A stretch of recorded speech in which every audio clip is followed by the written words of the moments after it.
Hello every one, അസ്സലാമു അലൈക്കും. Welcome back to my channel. അപ്പോൾ ഇന്നൊരു ഈവനിങ് വ്ലോഗാണ്. കാരണം രാവിലെ എന്താ പറയുക, കുറച്ച് പ്രശ്നങ്ങളൊക്കെ ഉണ്ടായിരുന്നതുകൊണ്ട് എനിക്ക് രാവിലെ വീഡിയോ എടുക്കാൻ പറ്റിയില്ല. അപ്പോൾ എന്താ പറയുക, അതൊക്കെ കഴിഞ്ഞിട്ട് പിന്നെ കുളിച്ച് ഫ്രഷായി ഒന്ന് ഉറങ്ങി. ഇപ്പോൾ എണീറ്റിട്ടുണ്ട്. അപ്പോൾ വൈകിട്ടത്തെ കുറച്ച് കാര്യങ്ങളൊക്കെ ചെയ്ത് തീർക്കാനുണ്ട്, അതിന് വേണ്ടി എണീറ്റാണ്. അപ്പോൾ ഇങ്ങനെ വന്നപ്പോൾ നമ്മുടെ അമ്പുടു ഇവിടെ ഇരിക്കുവാണ്. അമ്പുടുവിനെ എടുത്ത് കുറച്ച് നേരം കൊഞ്ചിച്ചു. ആൾ ഭയങ്കര പാവം കേട്ടോ, ഭയങ്കര സ്നേഹമാണ്.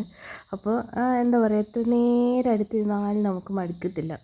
അപ്പോൾ അവനെ ഇങ്ങനെ കുറച്ച് നേരമൊക്കെ എടുത്ത് കൊഞ്ചിച്ച് കഴിഞ്ഞാൽ അല്ലെങ്കിൽ ഇങ്ങനെ പുറകെ കരഞ്ഞോണ്ട് നടക്കും. അപ്പോൾ ഞാൻ അവനെ എടുത്തു. പിന്നെ ഇവനെ എടുത്തുകൊണ്ട് നിന്നാൽ ഒരു പണിയും നടക്കില്ല. എത്ര നേരം വേണമെങ്കിലും നമ്മൾ ഇവൻ്റെ കൂടെ ഇരിക്കും. പിന്നെ ഞാൻ അവിടെ വെച്ചു. ഇതാണ് നമ്മുടെ അമ്പുടു കേട്ടോ. എന്നിട്ട് ഞാൻ പതുക്കെ കിച്ചണിലേക്ക് പോവുകയാണ്. കുറച്ച് പണിയേ ഉള്ളൂ, ബാക്കിയൊക്കെ രാവിലെ തീർത്തതാണ്. അപ്പോൾ കുറച്ച് പാത്രം കഴുകാനുണ്ടായിരുന്നു, പിന്നെ ചോറ് വെക്കണം. അപ്പം ഞാനത് കുക്കറിൽ വെള്ളം ഇൻഡക്ഷനിൽ തിളപ്പിക്കാൻ വെച്ചു. അത് കഴിഞ്ഞിട്ട് പാത്രമൊക്കെ വേഗം കഴുകിയെടുത്തു. കുറച്ചേ ഉള്ളൂ അരി കഴുകിയിടണം. പിന്നെ കുറച്ച് ചെറിയ ചെറിയ പണികളൊക്കെ ഉള്ളൂ, അതൊക്കെ വേഗം തീർത്തിട്ടുണ്ടെങ്കിൽ. നല്ല മഴയാണ് കേട്ടോ. രാത്രിയിൽ ഇനി എങ്ങനെ ഉണ്ടാവുമെന്നറിയില്ല. ഇപ്പോൾ ഞാൻ രാവിലെ രാവിലെ തൊട്ട് തുടങ്ങിയ മഴയാണ്. അത് ഇപ്പോൾ തോർന്നിട്ടേ ഇല്ല. അപ്പോൾ അതാണിപ്പോൾ കാണിച്ചത്, ഭയങ്കര മഴയാണ്. അപ്പോൾ എങ്ങനെയാണെന്ന് അറിയില്ല. അപ്പോൾ എന്തായാലും ഫുഡൊക്കെ ചൂടോടെ കഴിക്കാമെന്ന് വിചാരിച്ചിട്ട് ഞാൻ അതിന് വേണ്ടിയുള്ള പരിപാടി. അപ്പോൾ കുറച്ച് ഡ്രസ്സൊന്ന് വാഷിങ്ങിന് ഇടാനായിട്ടുണ്ട്. അപ്പോൾ അതൊന്ന് ഇട്ടേക്കാം എന്ന് വിചാരിച്ചു. അതെല്ലാം പെരക്കി എടുത്തുകൊണ്ട് വാഷിംഗ് മെഷീനിൽ ഇട്ടു. വെള്ളമൊക്കെ സെറ്റ് ചെയ്ത് കൊടുക്കണം. അപ്പോൾ അതിട്ട് കഴിഞ്ഞിട്ടുണ്ടെങ്കിൽ പിന്നെ ആ പണി തീർന്നല്ലോ. കുറച്ച് ഉണങ്ങാൻ കിടപ്പുണ്ട്. ഇത് പിന്നെ രാവിലത്തേന് വിരിച്ചിട്ടാൽ മതി. പിന്നെ റൂമിലേക്ക് വന്നു. കുറച്ച് തുണിയൊക്കെ മടക്കി വെക്കാനുണ്ടായിരുന്നു.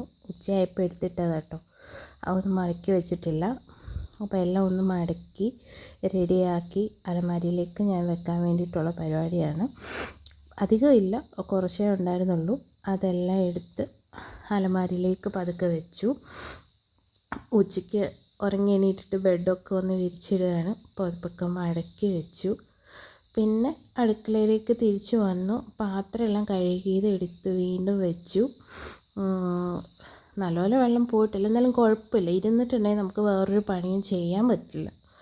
അപ്പോൾ അതെല്ലാം വെച്ച് കഴിഞ്ഞപ്പോഴത്തേനും കുറച്ച് ഉള്ളി, പിന്നെ വെളുത്തുള്ളി, ഇഞ്ചിയൊക്കെ ആക്കിയെടുക്കണം.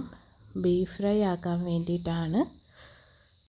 ഉള്ളിയൊക്കെ വഴറ്റി മസാലയൊക്കെ ആക്കി അതെല്ലാം എടുത്തെല്ലാം തിരിച്ചൊക്കെ വെച്ചു. മസാല ആക്കി വെച്ചിട്ടുണ്ട്. ഇനിയിപ്പോൾ ബീഫ് ഫ്രൈ ഉണ്ടാക്കി എടുത്താൽ മതി. ഞാനൊരു അടപ്പെടുത്തിട്ട് അത് മൂടി വെക്കുക, വഴണ്ട് വരണം. അപ്പോൾ തീ സിമ്മിലൊക്കെ ആക്കിയിട്ട് എന്താ പറയുക, ഇനിയിപ്പോൾ അടുത്ത ഒരു പരിപാടിയിലേക്ക് കിടക്കാം. അതിന് ശേഷം ചോറും പരിപ്പ് കറിയും ബീഫ് ഫ്രൈയും പപ്പടവും ഒക്കെ കൂട്ടി കഴിച്ച് സുഖമായിട്ട് കിടക്കും.